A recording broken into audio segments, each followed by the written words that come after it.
Pedigree,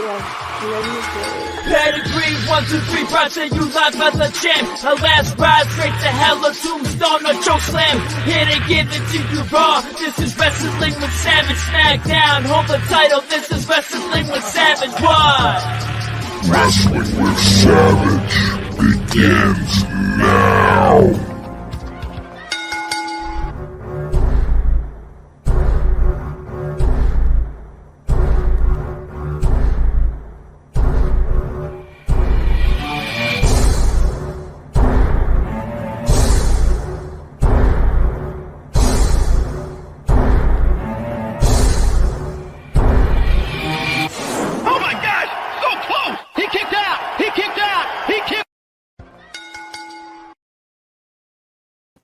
What's going on, everybody? Welcome to Wrestling with Savage. Tonight we're going to be talking about AEW, the week of, weekly update, and there is a lot to get into. I missed the show last week. I want to apologize to everybody out there for that. I did watch AEW last week, and it was very good. It was one of their better episodes that they've done in a very long time. I'm pretty pissed off that I couldn't do a show about it because there was a lot to talk about and a lot to discuss from last week. But we'll catch up here with me, with Jay. Whoa. What's going on, man? Another episode. How are you, Dijak? How are you? Dijak is good. Dijak is always good, man. AEW tonight, weekly update, and we'll get right into it with Rampage. We had a pretty interesting card. I missed this. Yeah, I didn't watch it either, but I can tell everybody what happened. Ricky Starks versus Preston Vance went down. It was an okay match. The guys are great competitors, but, you know, with our show, it's not going to get what it deserves. Bill's going to get involved. Stark scored the win with a spear, and then he and Bill immediately started attacking Vance.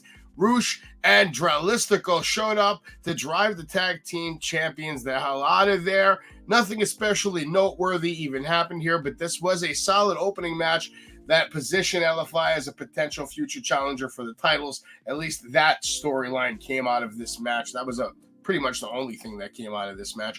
Then we move on to Red Velvet versus Ruby Soho, and this is exactly what you would expect. Hard-hitting women's match, a lot of action, a lot of intensity. Red Velvet's been killing it lately. Ruby Soho is a seasoned vet, so we know she's going to put up a good match. Good move set here, but the bout lasted through a commercial into the next segment. At one point, someone came to the ring and delivered a bouquet of green roses to Soho, who looked utterly baffled by this. It led to a very awkward moment when Velvet tried and failed to pin her, but she got the pin a moment later when she hit a kick to the head. So Red Velvet does pick up the win, defeating Ruby Soho. A little shocking there, right? There's some shock value there.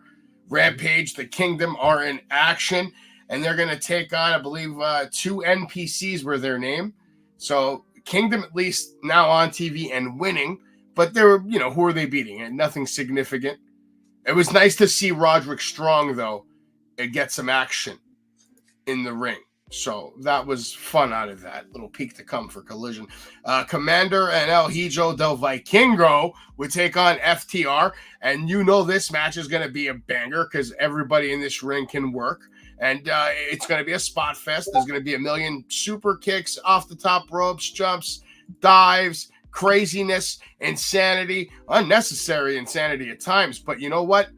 These guys, that's their thing. That's what they're known for. They put their bodies on the line. Sometimes it's not just about the spot fest. It's about them just not being able to not put their body on the lines. It's just the way they wrestle. It's the way they were trained. So at the end of the day, sometimes you got to put away that biased opinion of it being a spot fest kick. This is just the way these guys were trained to do their thing. And you got to admit they do it better than probably anybody else. FTR and then put on a good show, but after several close 2 counts on both sides, FTR, of course, scored the victory when Wheeler got the pin after hitting the Shatter Machine on Commander. FTR helped their opponents up and showed them respect with a handshake, and that would close Rampage. Jay, did you see Collision? Yes, I did. That one I saw. All right. So when you saw this card, did you see the card before the show, or did you have an idea of what was coming up? No, when I saw this, I knew it was going to be one hell of a bad ride to watch it. I knew out of all these matches, for me at least, I was intrigued by Garcia and Idolo, and of course, just seeing Roderick Strong I said, Roderick Strong. We haven't seen him wrestle in a while. That was probably the highlight of the night for me, is just seeing Roderick Strong in the ring doing his thing. Daniel Garcia would take on Andrade. Good match, great match, two excellent combatants. But Andrade is just the better technical wrestler. He wins the match. He makes him tap out with the figure 8. I thought it was a good opening match. Jay, what did you think? I would have said this would have been the best match on the card if it didn't go 15 minutes. Let's face it, Savage, this was a filler. This match should have been done in 5 or 6. It just went over and longer, and it just felt more excruciating to watch. To be honest, if it was a 5-6 minute, I say it'd be match of the night. Okay. And Nick Wayne versus Dalton Castle. When is Dalton going to start getting some wins? Because the kid has been putting in the work. He's got the presentation. Why is he on TV? You don't like him at all like that? You don't think he's good? I'm surprised he was even Ring of Honor champion. No wonder they shut down. They shut down once this guy won the belt. I mean, you got to be kidding me. Nick Wayne out here showing out, and we knew he was going to get the win. Luchasaurus and Cage did provide proper distractions for Wayne that allowed him to hit that springboard cutter for the pin and the win. This was a solid performance from Wayne, but Castle, in my opinion, needs to start getting some wins at some point. I don't know. I'm not a fan of Castle. I mean, here's my point. Nick Wayne comes out here, beats Dalton Castle. Fine, but what does it mean? Dalton Castle maybe last week has a big match and beats somebody, then Nick Wayne beats him. It has more meaning. It doesn't mean nothing. I guess a lot of it doesn't mean anything. Now we have Roosh and Dralistico. I mean, I don't even know who Dralistico is. This guy just came in out of nowhere. Do you? If I wear a mask, they'll call me Lysosaurus. All right. So Dralistico, another masked individual, and they're going to take on the work horsemen. And this was actually a surprisingly entertaining match. But now being biased because I'm a Roosh fan, and it's nice to see Roosh do his thing. LFI defeated the War Horsemen. The fight lasted longer than expected, probably a few minutes longer than it needed, given how the ending was a foregone conclusion. But Drake and Henry getting more screen time is never a bad thing. About Roosh beating jobbers. I'm biased. I like Roosh. That's the match was probably. You can't even talk English, man. You kidding me? Doesn't need to talk English because he's awesome. He's one of the best wrestlers in AEW. He's one of the reasons why I tune into AEW. You can name 10, 15 people above him. Let's be real. No. Listen, he's good. I like him. I think he's awesome. I mean, what is the problem? The problem was this was another filler match. This was a match that would have been good with a spot fest style, but it went over 15 minutes. What the hell, Savage? Listen, you have Collision to make stars. Why are you putting Roosh, a guy you like, 15, 20 minutes out there? Let's put other people. It's just fillers. Well, everybody has to have a match, and they decided that match got that time slot. Darius Martin's taking on Roderick Strong.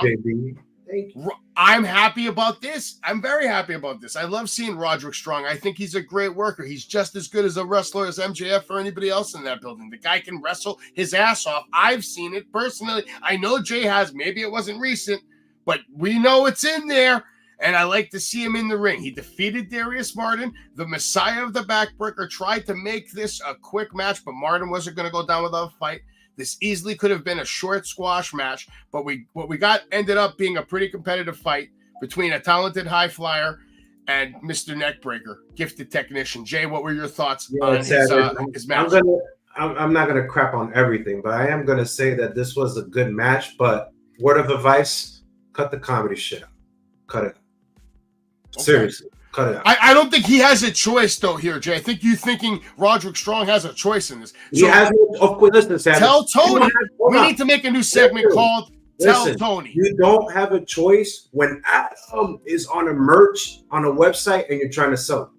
But cut the comedy shit out. You want me to take you serious? Cut it out. It's played out, Savage. Come on. You're not wrong. How many months? You're not wrong. Yeah.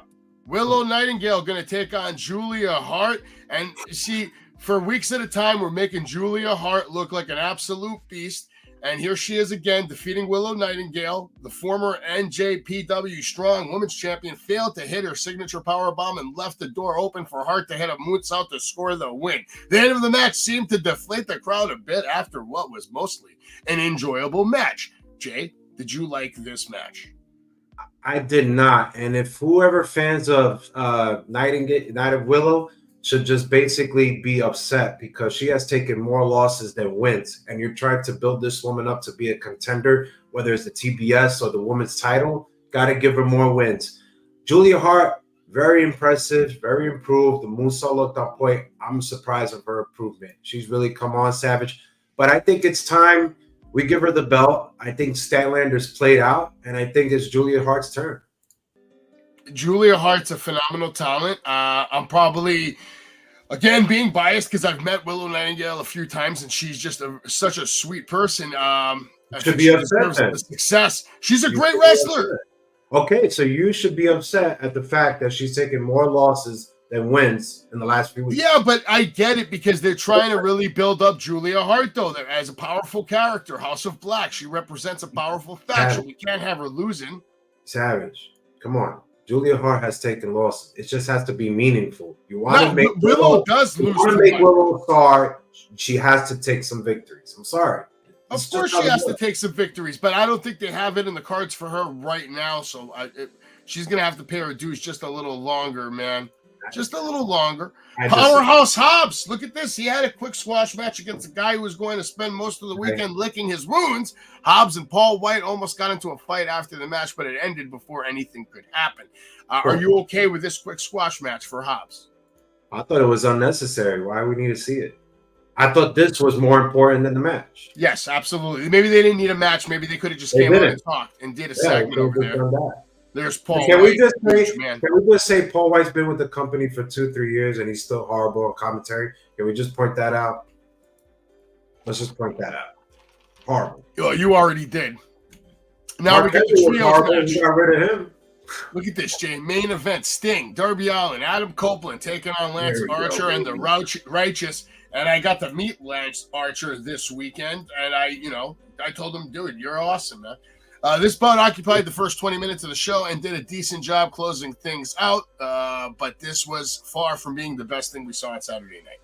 After this guy took most of the damage over there from the Righteous, he made the hot tag to Copeland, who got the pin with a spear to Vincent.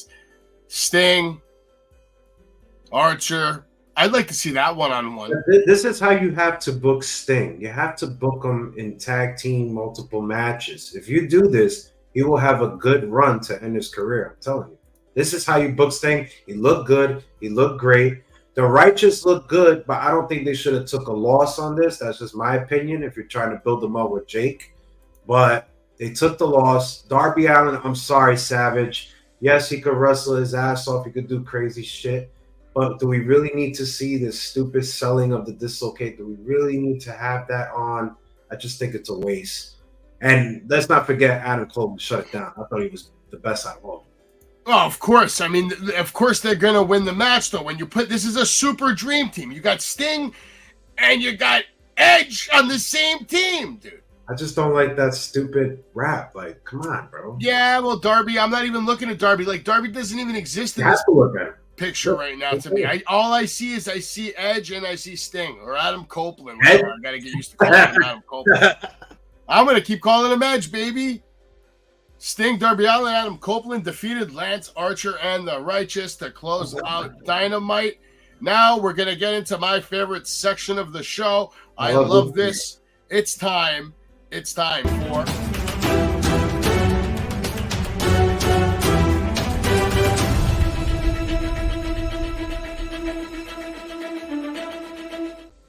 Welcome back to breaking news on Wrestling with Savage. MJF speaks up against veteran wrestlers who criticize the younger generation. We're getting a big call. A lot of people want Sting to come back as the Surfer so he can retire classic WCW status. I guess all the WCW fans want their original Stinger to come back. Michael Cole snubs AEW during a November 13th episode of WWE Raw. Ric Flair claims he's retired, but still the coolest guy in any room. Thunder Rosa gets a physical match basically kind of a confrontation here that we haven't seen amidst her new story scandal. I guess, what is she doing? Is she wrestling? Because why isn't she wrestling in AEW? Where are you, Thunder Rosa? We need you. The women's division needs you. Jake Roberts once wrestled a match at an underground animal fighting event. My God, Jake, what are we talking about here? MJF may have switched up his AEW character to be more attractive for the WWE. CM Punk drops cryptic pro wrestling tease amid rumors of his return, and his return's coming. I think he's the man in the mask. Jay, do any of these stories strike you as something you want to talk about? Yeah, I want to talk about Thunder Rosa. Thunder Rosa. Her. Yeah, Thunder. Back to her. I'm going to first say this. Love Busted Open. I have no problem against Busted Open. I think Thunder Rosa does a hell of a job here and there on her good days, but on her bad days, she's a little bad. Let's face it. I personally think it's truly over for Thunder Rosa in AEW. I think the conflict between her and Britt is just way overboard. I think Britt has more support of the AEW women's roster, including she has Tony Khan in his ear, basically just saying whatever. It's a sad story, Savage, to be honest, because we know how good Thunder Rosa is, but I truly think it's over for her in AEW. I think she will continue her career in Busted Open Radio. Okay. Busted Open. We all love Busted Open Radio. She ain't going anywhere, but I'm just going to miss Thunder Rosa. Do you think we see Thunder Rosa in WWE? Because I think she would be excellent for WWE. She's a great character for WWE. WWE could know how to take her and make a lot of money with her, man, because she has everything. She has the look. She can wrestle, has the personality. She's better talker now than she's ever been. I just don't see it. There's too many evidence that supports it. I mean, let's face it. There's 2 matches that's televised, and you could actually go back on YouTube that she doesn't sell. She doesn't sell for some of the wrestling. Just she has an attitude. She holds it in, and you can't do that when you're doing business. You got to be professional on both sides. If one is and the other isn't, it's not going to work. And if you go against your homegrown top star that started the company in Britt Baker, you're going to lose, and you're not going to come back. And that's what we're seeing. Well, no. Oh, I'm sorry. I love Thunder Rosa. No. We saw her once when Collision was born, but that's about it. Listen, I love Thunder Rosa, and I think she would make a great addition to any roster, including WWE, which, by the way, every Tuesday night, every Tuesday night we do the WWE Weekly Update, and then Wednesday nights we do the AEW Weekly Update. Make sure you subscribe, like, share. I will be at the Battlefield No Man's Land this Sunday. You can watch live from the Premier Streaming Network. Sign up. No, not this Sunday. I think it's next Sunday. Next Sunday. Yeah, this Sunday, next Sunday, it doesn't matter. Sunday, Battlefield, they're always wrestling. If you want to go down to Broadheadsville, Pennsylvania, they're always putting on a show every Sunday. But the one I'm going to be at is, like he said, the 26th of November. But you can watch me live on pay-per-view on the Premier Streaming Network as I interview all the stars of the Battlefield. And of course, you'll never know what's going to happen at the Battlefield or in life. So come see Savage at the Battlefield, or maybe you can see Savage with Rhea Ripley again one day. I'm sure it might happen, man. Savage likes to take the champs for dinner, and that's what he does. And next time I see Nikki and Brie Bella, I'm going to take them for dinner. I'm going to take Kevin Nash for dinner. Everybody's going to be eating steak. Not these guys. I'll take the Grizzled Young Veterans for dinner. As a matter of fact, except for KC, but not these two. I'm going to go make up for the lack of content I got from these boys, because they're going to be at the House of Glory December 1st. Matt Cardona is going to be there fighting Ortiz. They're going to be fighting Prime Time, the Circus Act main event. It's going to be sick. You're going to have Speedball Mike Bailey taking on, you ready for this? Swerve Strickland. My God, House of Glory, December 1st. Too hot to miss. I am going to be in the building. Savage will be there. I will be talking to the stars of House of Glory. I will be talking to the co-owner of House of Glory. Savage is going to be there to get the scoop from Matt Cardona, from Speedball Mike Bailey, from Swerve Strickland, from the Grizzled Young Veterans. Ortiz going down December 1st, House of Glory. I will be bringing Hollywood Haley James on Wrestling with Savage for an exclusive interview in the next month. I'm going to record it with the cannoli. With the cannoli. It's going to be good. It's going to be good. Rob Van Dam's going to come on the Party with Marty podcast. I'm going to be working with these two, Zeta Steele and Emily J. I'm personally booking them for the Battlefield upcoming match between these two. It's going to be absolutely fire. Shout out to Bushwhacker Luke, Bobby Fulton over here. Great guys. Eric Sims is a beast. And speaking of Sims, did I play this video? It's your cult hero. It's ESS. That's all you get, Eric. That's all you get. That's all you get. You got to bleep the F words out. You know what I mean? Yeah, it's a lot, man. He goes over the top. Too much in one sentence. Over the top. But tomorrow night, everybody join me as we find out together, will Marty Jannetty lose his foot? Tomorrow night, 10 p.m. And this is crazy because this is real. This is as real as it gets, folks. Professional wrestling.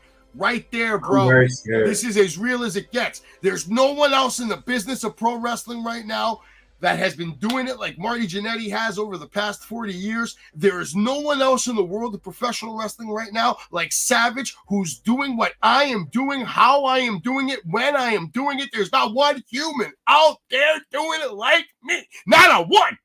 Not a one. Not a one. Being a father and a husband, being a son, a friend, and family members to my companies, my businesses. I love them. Everybody. In wrestling, you can't make friends, but you can make family. Promise you that. Marty Jannetty is my family. Marty Jannetty is my family. So I'm looking forward to talking with him tomorrow. We're recording tomorrow. It will debut at 10 p.m. on the Party with Marty podcast. Please support Savage.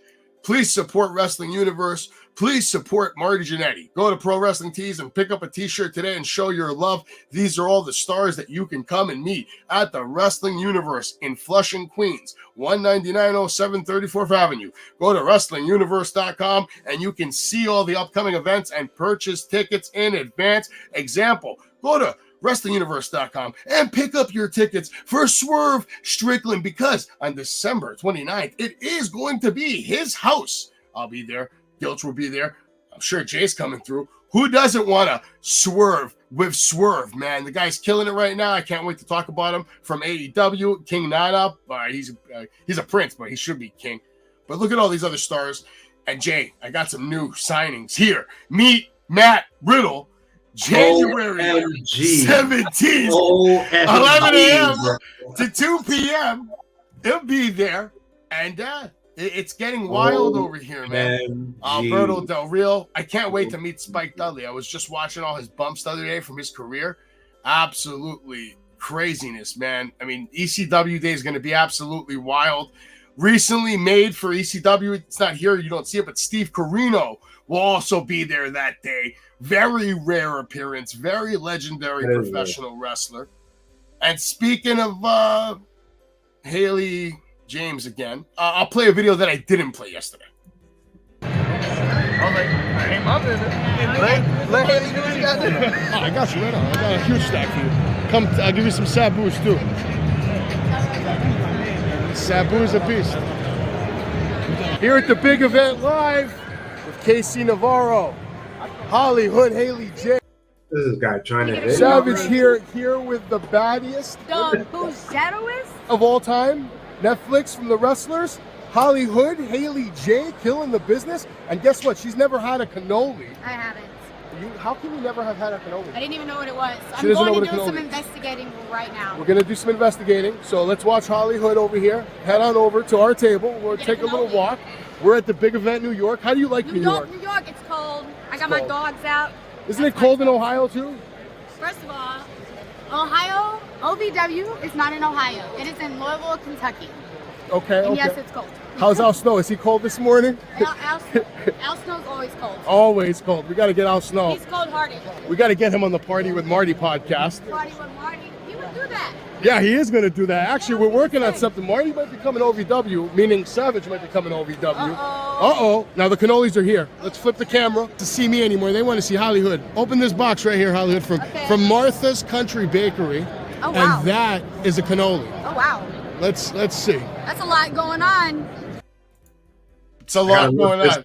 Yeah, I know. Speaking of Riddle, since Riddle's I going to have be in the store. One question before you go to Riddle. Did you actually record Casey trying to hit on Hollywood? No, they were they're friends. They know each other, man. Oh, yeah, they're friends. They're friends, bro. And you know who else I met at Big Event? I met Riddle's ex. Jesus. And we're here at Big Event with Daniela Petro from the Monty and the Pharaoh Show. I'm about to try a cannoli in New York. I live in Florida, so this is a big deal for me. And I'm like, How's that cannoli? That's a fucking good cannoli. that's from Martha's Country Bakery. Would you recommend Martha's Country Bakery? Oh my god. To the Savage Kingdom? Yeah. Marty, Janetti, you see that? Eating cannolis from Florida and New York. Dreams coming true Holy at Big crap. Event New York. This is the best cannoli I've Ever. What's going on, everybody? This is AEW star Swerve Strickland. And December 29th, I am coming to Queens, New York, the Wrestling Universe, for a signing between 5 p.m. and 8 p.m. Get your reserves. Get there. Let's hang out. Let's have a good time. Whose house? Swerve. Swerve's house, December 29th. Make sure you're there. Share it. Love it. It's going to be an epic signing brought to you by Savage Kingdom Promotions. And now let's do what we do best and get into AEW Dynamite. Was it as good as last week, Jay? First of all, I think you and Tantalizing Tony are out of your minds when you guys say that this is bangers after bangers. You guys are really out of your minds. And I am going to hold that. What did I say was a banger? I am going to hold that tag team championship on my waist. Yes, Tony, me, I'm going to hold it. Jay wants it. Jay wants that title. Well, go ahead. All right, Dynamite tonight's going to open up Jon Moxley and Wheeler Yuta versus Orange Cassidy and Hook. Okay. I sent the link in the broadcaster chat. Come on down, man. Come on down. Come on down. Anthony, go look in the broadcaster chat, man. Wake up. Here Wake comes up. The dream team of Hook and Orange Cassidy coming down the ring. Listen, your takes. I thought the match was excellent up to a point where I saw something that I saw something that I didn't like. I'm not going to call it out. I'm not going to say who messed up. I'm just going to say that it went overboard with Moxley tonight. You know, just getting up from Superman punches, not even getting up, not even going down, not even, selling anything. Just absolute mockery of the business at times. Orange Cassidy just getting up from a German suplex. Hook just getting up from German suplexes. Like, we're not even, taking damage from a German suplex. I'm going to say this. I hope Tantalizing Tony's watching. Hook is pure trash. I've been saying it for a long time. I think the punches that he threw proved it. You could do T-bone suplexes all you want. It doesn't impress me, especially when you can't sell on the outside or at the beginning of the match or in the ring. It's really bad, Savage, especially Wheeler Yuta. I wasn't even feeling Wheeler Yuta tonight. Moxley didn't sell for shit from the thing to the end. And for me, Savage, it doesn't do well. I think it's a mockery, like you said, as well. I agree with you on that. But do we really need to see this type of Mox doing whatever the hell he wants? Because Tony Khan has mad respect for him. Look at this guy. Look at this. Who's this? Who's this guy? Who's this stranger? Who's our special guest? Oh, it's Moxley's own fan favorite number one, Anthony Corso. What's up, brother? Three more. How do you feel about Jon Moxley, Wheeler Yuta versus Hook and Orange Cassidy? Honestly, it really didn't do anything for me. Wow. I'm not gonna lie. You hear that, Savage? Match. He's a Jon Moxley fan. He's a changed man. Go ahead, Ed. I'm sorry to cut you off. No, it's all good. They did what they had to do. They sold the match with Moxley and Orange Cassidy for Saturday. They did the job for that. Do you feel you'll see a title change after what you saw from Moxley tonight? I hope not. Wow. Are you sure you're Anthony Corso? Anthony's changed, man. He's not the same Moxley Mark anymore. You actually going with Orange Cassidy over Moxley? Please explain, please. Well, think about look at who you could really put him up against. Like, look who you could feud him with. Ibushi. You could, the Don Callis family needs some gold. Give them gold. Well, I'll say this. I don't know how, whatever. You're not a Moxley fan anymore, but listen, tonight they made Moxley look like a god. They let him go out there, kick out of everything, punch out of everything, stand up, take this. And not only that, but he absolutely dumped on Orange Cassidy, calling him a nobody and never been. And, I think from what we're seeing here, how is Orange Cassidy going to beat Jon Moxley? Jon Moxley's taking this title from him. Well, I mean, how did he do it? But how did he do it that one time at All In? Well, I mean, if Moxley's okay with this, I mean, you're burying Orange Cassidy right now by doing this. Like, just straight up burying him. Maybe his time is over. Maybe. That's what this is looking like to me. I mean, he looks pretty upset right there. You can see in this picture, he ain't looking too bright. He's not smiling. He's looking at that title because that might be the last time he gets a good look at it. Or he could be incredibly pissed off and ready to beat the shit out of Moxley. That's how Moxley took his best shot and it didn't even faze him. You're not going to stop him right now unless there's outside interference. Anthony said you should be pissed off. That's exactly what you should be when you see this slide right here next to me. The Golden Dragons of crap. What the fuck is this shit? Now, why didn't they come on with F-bombs? What the hell? I don't know. They should have all came. They should have all came to the ring in a suit. It shouldn't have been just Jericho. We'll talk about that later. Hangman Adam Page versus Swerve Strickland is coming up at Full Gear. But we would see Swerve Strickland with Prince Nana and Hangman Adam Page. And Prince Nana was fantastic. Hangman Adam Page was fantastic.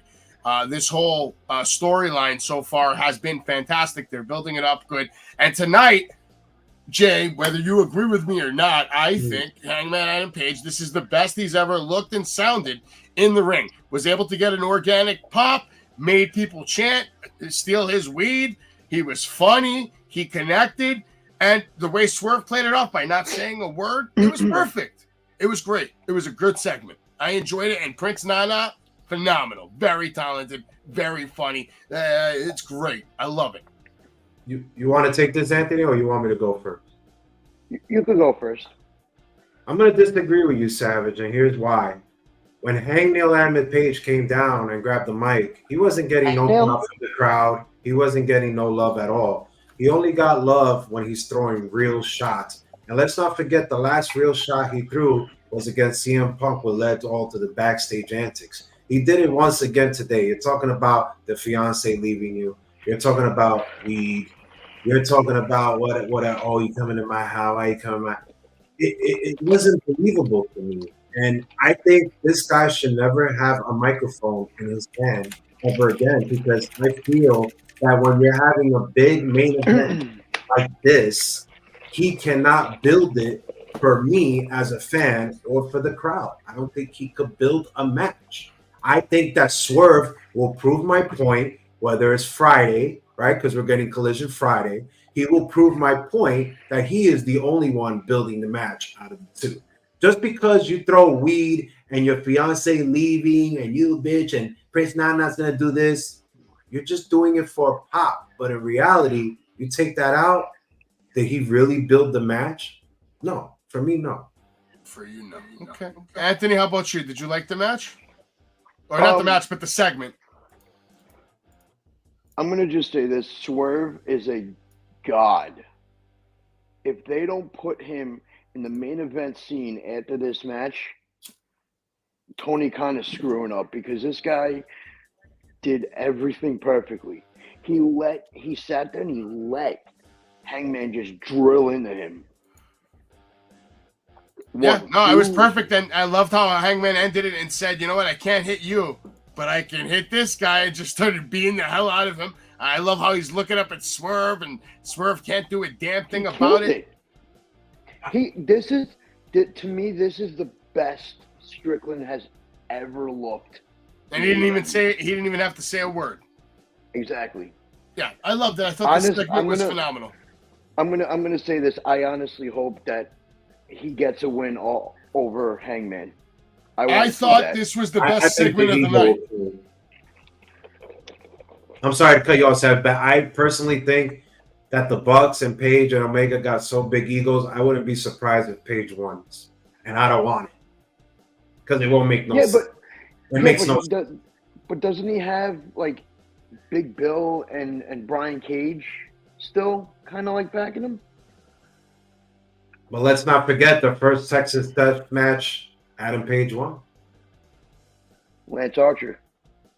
There you go. We got to keep it moving. Roderick Strong had a few words for Adam Cole, asking him for, basically to talk to him for a little bit. Adam listened to him for just a little bit. I guess he's still getting hurt. Red Velvet going to be on Dynamite. She's going to have a match against Sky Blue.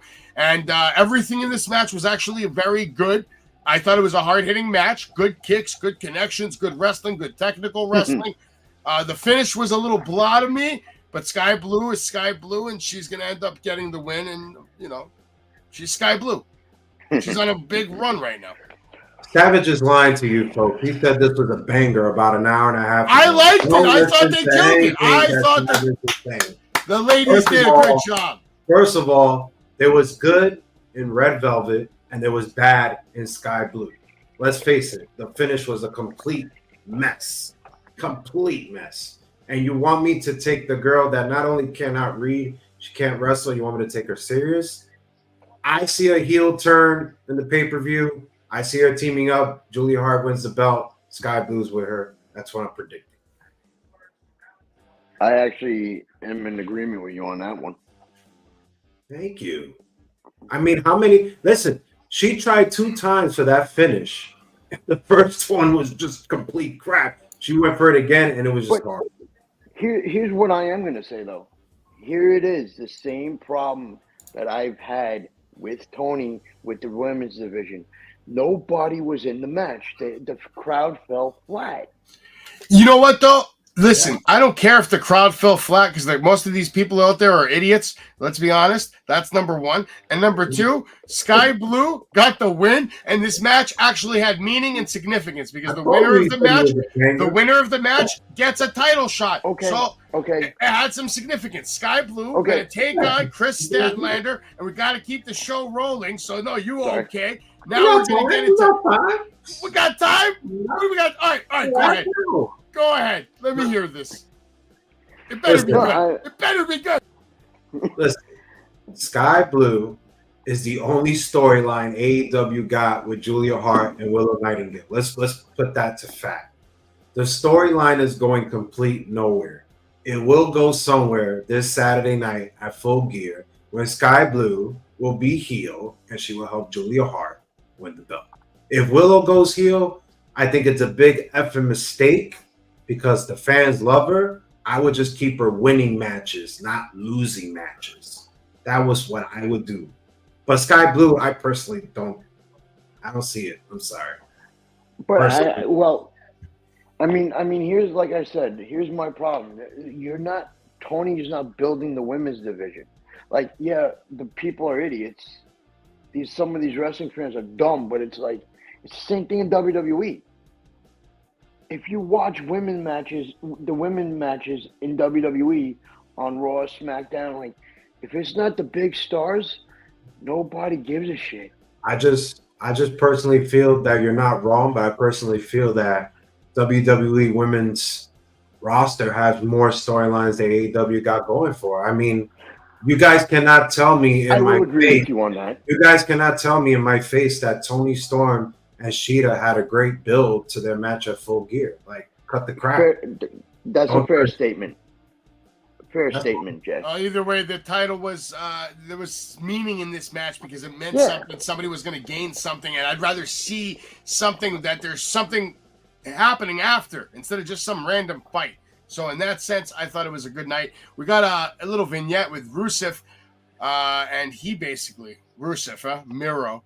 Where are you anyway? I miss you, brother. Why aren't you kicking everybody's ass? You should be the Zangief of AEW.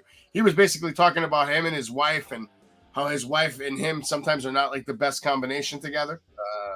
Isn't it confusing that he was on Collision and he was like smiling at Daniel Garcia? So like, is he having his wife like build a super team of bad guys or something? Like, maybe and he's the leader. Like, I don't know. Another faction. It looked like it to me in Collision when he was smirking. Tony Storm gets at least TV time. At least this wasn't in the picture, so I'll give it that. But this didn't really do anything for me tonight. I like it, but I don't think it's working with the current storyline. Thank you. Doesn't work with her chasing the belt. Has nothing to do with shit. And we're gonna get a match right here, and this was a quick match. That's pretty much the only. I mean, oh god, I can't believe TKO. Come on, this match was a joke. Samoa Joe. This was a joke Saturday when I saw it live. This was a joke. But go ahead. There was whatever. Young Bucks coming out. They're gonna have a match. Commander, Penta, and I actually did enjoy this match. It was enjoyable, but again, I was saying to myself, what is the point of this match? Why is this random match even happening? What's the story here? Why are these men fighting? Why are the Bucks getting involved with the elite, their past elite members? And why are they not going after the Don Callis family? There's too many different storylines. They're hating on Kenny. They're hating on Chris. They're hating on Don Callis. Now they're beating up Penta and Commander. What is the point? What are they doing? I mean, well, I'm gonna say this. This may have been just like a match of like, well, we got to put the Young Bucks on TV to build to something. But I mean, I enjoyed that match. It was a great match. I've seen those guys fight each other so many times. So some past matches of theirs in House of Glory. Tony's like, we got to put a banger of a tag team match on this show. Let's just do that. And they have history.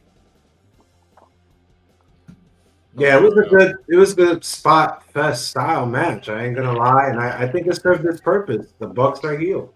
I think it was a good ending. I thought it was a good ending.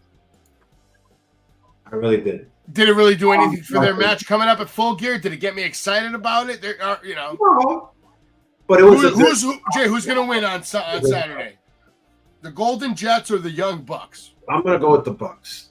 I'm going with the Golden Jets. Corso, where are you going? Oh. You're the tiebreaker, so what's it going to be? I'm going Bucks. No, you're both wrong, and we'll find out together on Saturday. AEW All In. I thought it was kind of cool that MJF's face isn't in this picture. Kind of gives you an idea that, hey, maybe he is going to the WWE. And I said it earlier on the Tantalizing Tony show. I went on to say that, dude, if you haven't noticed, MJF has kind of changed his entire character and demeanor over the past couple of months because he probably wants to impress the people at WWE and show them, hey, I can do everything that I've been doing without using the F word. I can play ball. I am someone you want to hire. I'm going to say this right now. This whole 2024 bullshit is a work. Maybe not. That is not a work, my friend. That is not a work. MJF is a true wrestling fan. He loves Vince McMahon. He loves Triple H. And I guarantee you if Triple H gives him the same, if not more, money than Tony Khan, MJF will 100% leave and go to the WWF. Stop it. Anything you're saying right now is a lie. If you had access to the kingdom, Anthony, you would be there in a heartbeat. You would bow down and you would obey and you would love it and you would love it. And if you had a choice between the kingdom and then the little tiny village that could, AEW, do you really think you'd go to the little village that could? Or would you go to the kingdom land? Would you go to the WWE? But here's what I'm going to say. Let's not answer the question. Look at what AEW is doing for Tony. I mean, what is that little goddamn like button next to your head? Yeah, I don't know. What is happening here? MJF is AEW's biggest star. There is no shot in hell that Tony Khan is going to let that kid go. Well, I think he's their biggest organic star, but I still think Chris Jericho is their biggest star. Yeah, but he's like their biggest, youngest star right now. Organic, homebred, yes, 100%. Right, yeah. But again, he's not in this picture. Could be a little indicator that maybe he's not come to terms on contract yet. We're going to get into the next match, which is going to see the Guns. I have to read into it. That's my job. I have to. It's a squash fest here. Of course it's a squash. This match is over. 310 to Yuma. It's a wrap. It's over. Yeah, they're going to talk some trash. Wardlow's going to get another little vignette. I don't know if they're going to do him justice.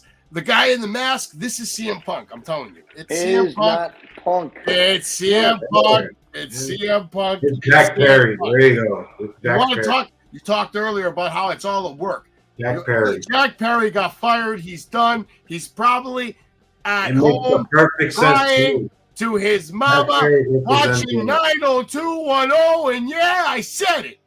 It's Jack Perry. It could. Well, hold on. There's possible. One, I don't think it's Punk. It could be Adam Cole. It could be Adam Cole himself. How? He has one leg. How be Adam Cole? Maybe the injuries of fucking work.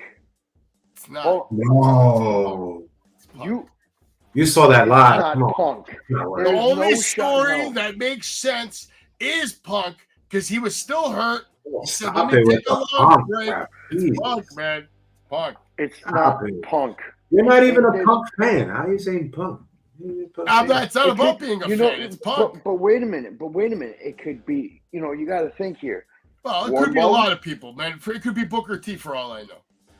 Jeez. But you got to think about who makes sense here. Wardlow wants to go after the title. He wants to go after MJF. Are you seeing this shit? Like, at the end of the day, I don't even care because I'm watching this and I'm like, what the hell is going on here? This was the best part of the night. This was the banger you like. This was the best part of the night right here. But at some point, why the hell are we wasting the Big Show's moment? The Big Show's going to come in and take a bump on a car for Hobbs. Why isn't this happening at the pay-per-view? Why isn't this a matchup at the pay-per-view? Big Show, who can't even walk, the poor guy, okay? Knee braces. He's wearing a suit to probably cover the 50 pounds of knee braces he's got on. You're going to make this poor man take a bump that, honestly, Hobbs almost killed this guy. Almost missed the car. And I don't even know how you do that with the Big Show. Good God. What the hell, I mean, should this not have been at least a one-on-one moment at the pay-per-view? Really be able to showcase it. Let Hobbs get the power slam on the car. Let's face it, every match style like this that we've seen on a pay-per-view has been bad. There hasn't been one that's been good. That's not true. I enjoyed the Stampede. The Stampede. Oh, my God. With Eddie Kingston and Daddy Magic and Moxley and all, they were killing it with the mustard. Okay, but it's just like saying, why isn't Blood and Guts on a pay-per-view? No, it's not. This is a moment. This is a career. We're talking about the Big Show. We're talking about Paul White. We're talking about the man who debuted beating Hulk Hogan in WCW. We're talking about the man who debuted and threw Stone Cold Steve Austin through a steel cage. Okay, first of all, it used to be a big deal. First of all, let's look what Paul White did tonight. He came out in a suit. He stood there and he just did some chops and he didn't move. I told you this guy cannot move. He barely moved. And then he takes one of the biggest bumps in his career, which was unnecessary and did do nothing for Hobbs. So Tombstone through the table was pretty cool. This was crazy. This was crazy. I can't believe they did this. Just really cool. Is this necessary? You telling me that big of a freak guy cannot break through that? You serious? Can't break through it? Yeah, no, it was bad. Jericho was bad too in this match. Jericho was very bad. These are coming up on Collision this Saturday. Friday. Friday. See, I have a huge problem with that time right now. With that time, you're really trying to combat WWE. You're going to do the same fucking ratings that you did when you were on Tuesday night with NXT. And the show sucked. Collision is dog shit now. It's dark. Not wrong Evolution. there. Well, back to the main event, which I guess is MJF coming out to talk. Jay White comes out, cuts another promo. I feel like I've heard him say the same thing like 17 times now. I told you guys, don't give this guy a live mic, but nobody listens to me. You telling me that Jay White connected with the crowd tonight? And this is how Dynamite closes their go-home Dynamite for the pay-per-view Full Gear. I guess they still have Collision on Friday to, I guess, I don't know what, shit the bed some more on some other storylines that aren't even relevant anymore. I guess we'll see Samoa Joe MJF versus the Guns this Saturday. That's what it's looking like. That's what it's looking like. And by the way, was this all necessary? This whole MJF segment? I don't think it was. I don't know why this guy's wrestling like 2 matches on a pay-per-view. He did it on All In. He did it on All In with Adam Cole. It's bad booking. That's just bad booking. There's no other way to look at it except absolute shitty bad booking. God, Triple H's booking is better. Is better right now. Well, of course, he was part of the Attitude Era, man. Triple H is a beast, man. Okay. Triple H is the game. We saw some bad matches on. And first of all, don't forget, Triple H has been doing this over, 30 years now. Tony Khan's been doing this 4 years. It's not an easy gig, man. So that's the only break that I'll give to Mr. Khan. Definitely not an easy gig. I'm not going to give that guy a break. I'm sorry. I said I'm not giving him a complete break, but if I was, it would be solely based off of that. I just think that when you have a 2-hour show on Saturday, you have to have matches that actually mean something, and I haven't seen it. Well, bottom line, last week's Dynamite was way better than this week's Dynamite. They killed it last week. Good storytelling. The best part of tonight for me was the Hangman Adam Page and Swerve segment. That made me pop, especially Prince Nana dancing and then getting knocked out by Hangman. I mean, it was phenomenal. Phenomenal. I actually thought the Bucks was the highlight of the whole show. Okay. So you're excited about Full Gear, though, Anthony? What match do you guys want to see, Jay and Ant? I'm gonna just throw it out there. I think I'm not interested to see any of the match. No. Let me stop. I'm actually interested.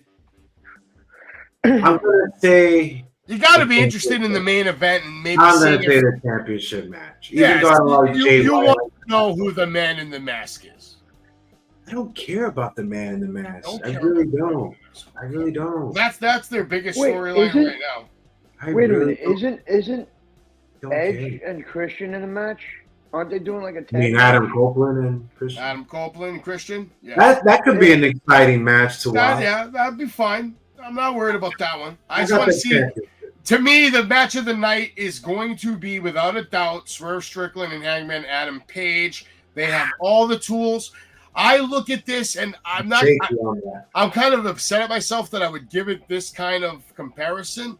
But with the heat they've been putting on each other and the matches I know they're capable of delivering, this could be kind of like Austin Bret Hart at WrestleMania 13.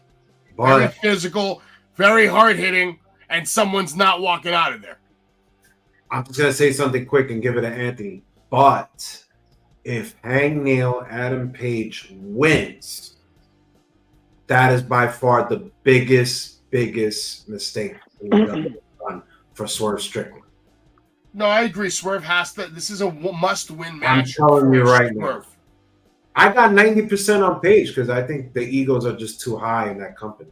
I hope they pull the trigger with Swerve Strickland because he should be someone that's a world champion in the next year. But what if Page wins, Savage? Will you still be a Hangnail Adam Page fan? Do you think that will be the right call? Will you still support him? If he beats Swerve? Yeah, if he beats Swerve Saturday, will you still go for him next week if he comes out or has a match? Probably not, no. Is that telling? Because he had his run, he had his Swerve. I don't mind if he takes the title off of Swerve down the road.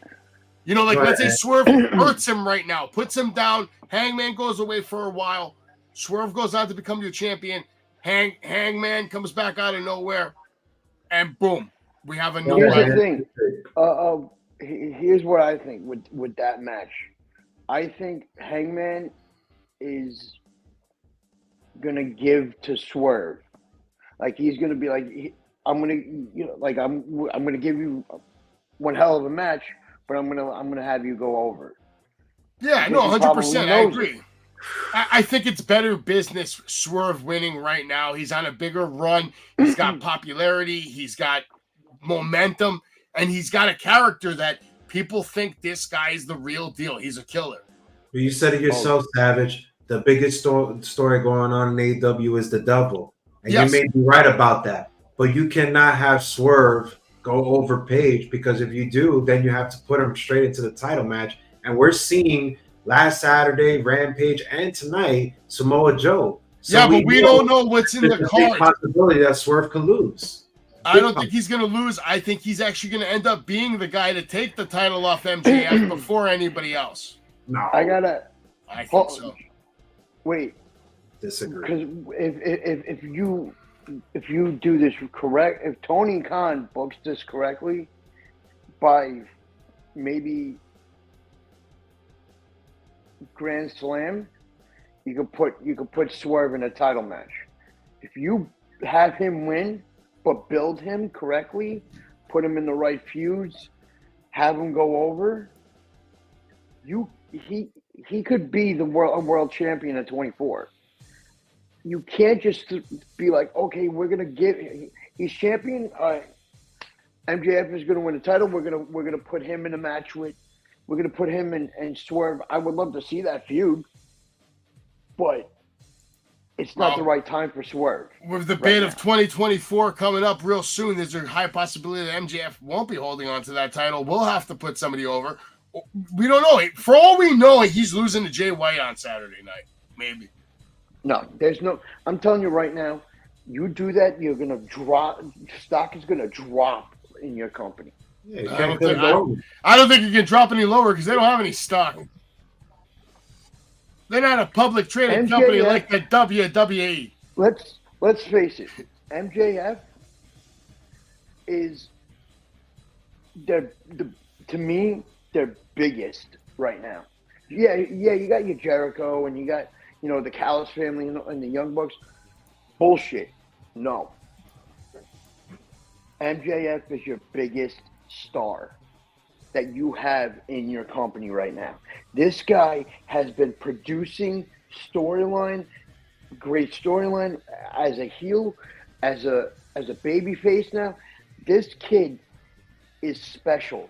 If Tony Khan lets this kid go, he's a moron. It might not be about letting him go. MJF, listen, he's a WWF I think he'll resign. That's just me. MJF is gonna resign. Yeah. If Tony, you know what? Khan, think of it like this. He's 26 years old. If he resigns for 3-4 years, he'll still be under 30 and he could go to WWE. My whole take on this is this. I think the time to leave is now, because if you leave later, I think it's going to be difficult for him to get on top, because Cody's going to be on. I'll tell you why the time is now. You always have to strike when the iron's hot, Jay, because listen, he's hot now. He's hot now. He signs another 4 or 5 years, something happens, he gets injured, maybe he loses momentum, maybe he loses fans. I think this is the time. If he's going to go, Savage, I'm really serious. If he's going to go to WWE, it has to be now. I know, but who knows? It does but who knows? Maybe this whole thing with him talking about the big thing. Anthony, if he goes to the WWE, you'd love that shit. Who knows though? We don't know. I know that if he went to the WWE and you saw him come out number one, if you saw him come out number one at the Royal Rumble, January, soon, coming up, no more waiting, no more hiding, no more nothing. Maxwell Jacob Friedman, the greatest generational talent in the world today in the Royal Rumble. But what I'm saying is we don't know. This could be a work. This could be true. You're right. I'm not saying we know. What I'm saying is if you saw that shit, you would pop like a little Japanese schoolgirl watching Pikachu bang a Bulbasaur.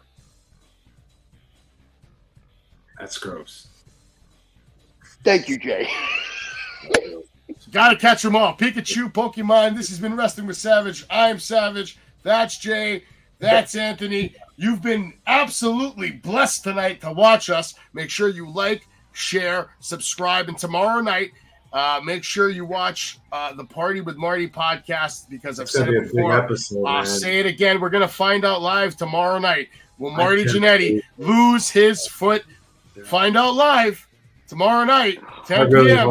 on the Party with Marty podcast. I'll see you all next time here on Wrestling with Savage. And remember this. Love it. You smell nice. All right. Pedigree, 1, 2, 3, project you live as a champ. A last ride straight to hell, a tombstone, a choke slam. Here to give it to you raw. This is Wrestling with Savage. SmackDown, hold the title. This is Wrestling with Savage. What? Wrestling with Savage begins now.